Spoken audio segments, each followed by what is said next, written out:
cabbages, little rabbit. Come, maiden, said the rabbit, sit on my tail and go with me to my rabbit hutch. But the maiden would not. Another day back came the rabbit and ate away the cabbages, until the woman said to her daughter, Go into the garden and drive away the rabbit. Shoo, shoo, said the maiden. Don't eat up all our cabbages, little rabbit. Come, maiden, said the rabbit, sit on my tail and go with me to my rabbit hutch. But the maiden would not.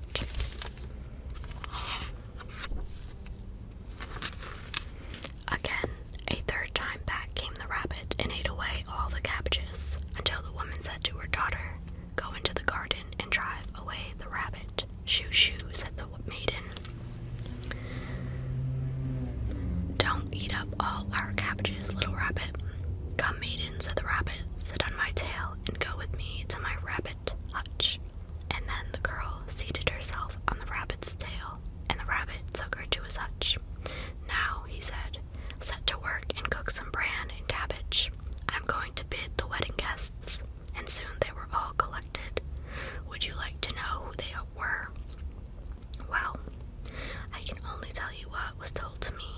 All the hares came, and the crow, who was to be the person to marry them, and the fox for the clerk, and the altar was under the rainbow, but the maiden was sad because she was so lonely. Get up, said the rabbit. The wedding folk are all merry. But the bride wept and said nothing, and the rabbit went away, but very soon came back again. Get up, said he. The wedding folk are waiting.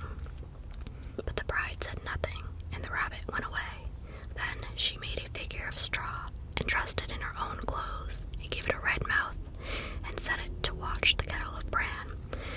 And then she went home to her mother.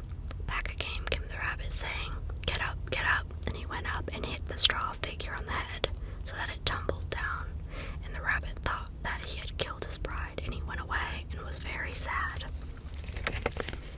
Here's the picture. The illustration.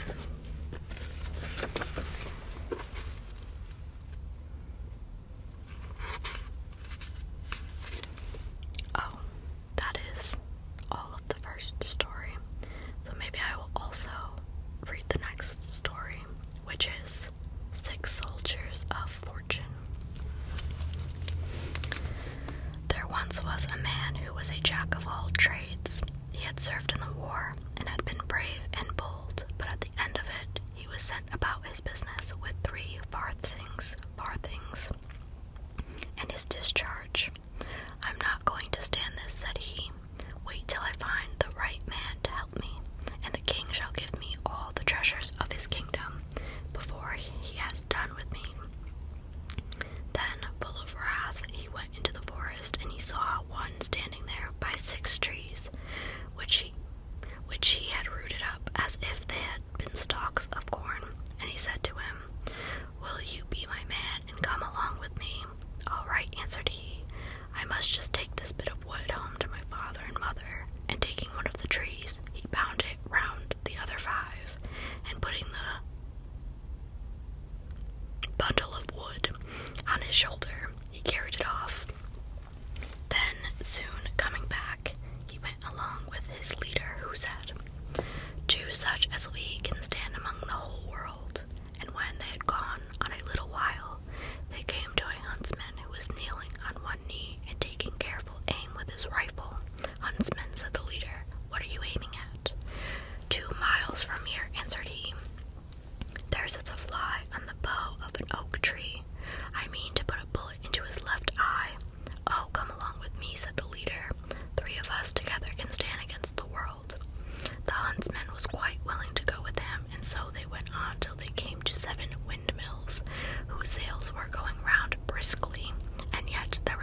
stand against the whole world.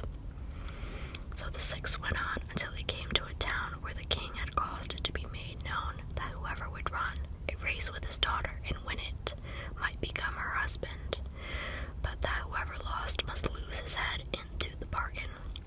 And the leader came forward and said one of his men would run for him. Then the king said, said the king, his life too must be put in pledge, and if he fails, his head and yours too must fall. When this was quite settled and agreed upon, the leader called the runner and strapped his second leg onto him. Now look out, said he, and take care that we win. It had been agreed that the one who should bring water first from a far distant brook should be accounted winner. Now the king's daughter and the runner each took a pitcher, and they started both at the same time. But in one moment, when the king's daughter had gone but a very little way, the runner was out of sight, for his running was as if the wind had rushed by. In a short time he reached the brook, filled his pitcher full of water, and turned back again. About halfway home, however, he was overcome with weariness, and setting down his pitcher, he lay down on the ground to sleep. But in order to awaken again, by not lying too soft, he had taken a horse's skull which lay near and placed it under his head for a pillow. In the meanwhile, the king's daughter, who really was a good runner, good enough to beat an ordinary man, had reached the brook and filled her pitcher, and was hastening with it back again when she saw the runner lying asleep. "The day is mine," said she with much joy, and she emptied his pitcher and hastened on, and now all had been lost, but for the huntsman, who was standing on the castle wall with his keen eyes, saw all that happened. "We must not be outdone by the king's daughter," said he, and he loaded his rifle and took so good an aim that he shot the horse's skull from under the runner's head without doing any harm. The runner awoke and jumped up and saw his pitcher standing empty, and the king's daughter far on her way home. But not losing courage, he ran swiftly to the brook, filled it again with water, and for all that he got home 10 minutes before the king's daughter. "Look you," said he, "this is the first time I have really stretched my legs before it was not worth the name of running." The king was vexed, and his daughter yet more so, that she should be beaten by a discharged common soldier, and they took counsel together how they might rid themselves of him and his companions at the same time. "I have a plan," said the king. "Do not fear, but that we shall be quit of them forever."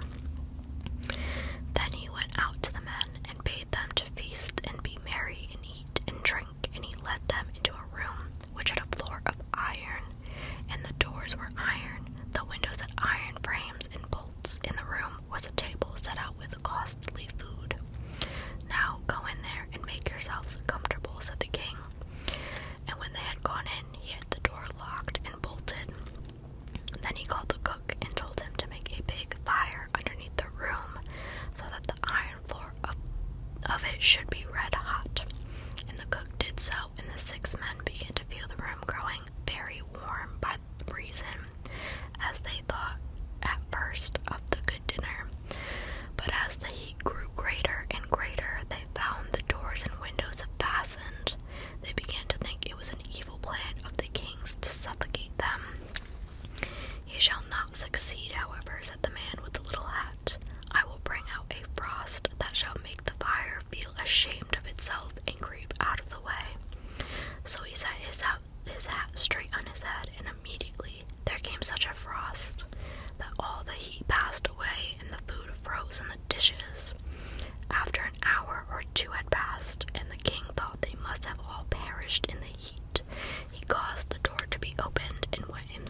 asked why he had not done as he was ordered.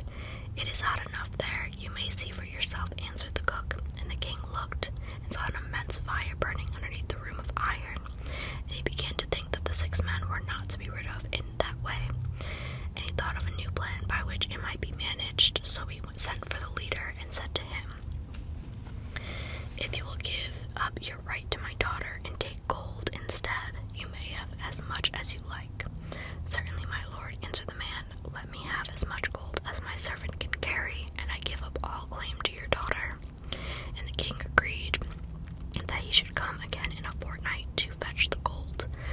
The man then called together all the tailors in the kingdom and set them to work to make a sack, and it took them a fortnight.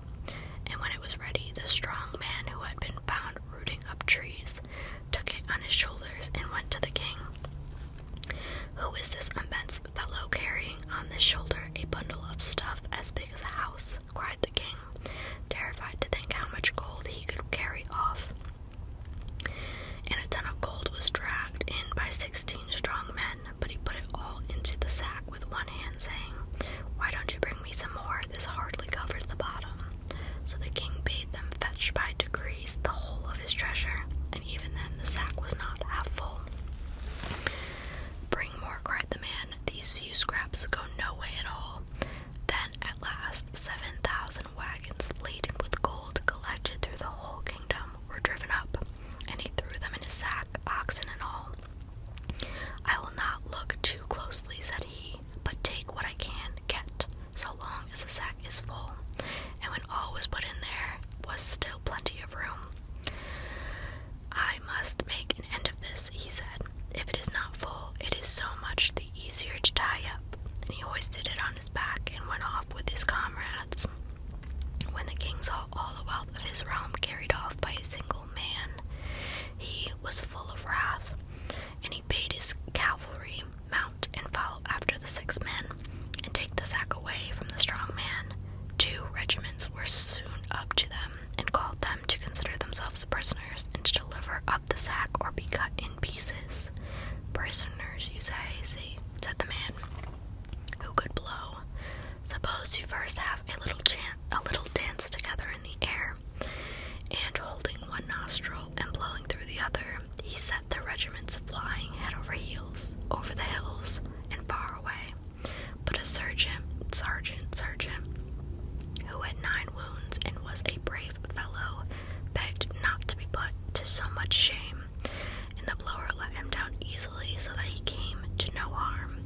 And he bade him go to the king and tell him that whatever regiments he liked to send, more should be blown away just the same. And the king, when he got the message, said, "Let the fellows be, they have some right on their side." So the 6 comrades carried home their treasure, divided it among them, and lived contently till they died. The end. Yeah, that's an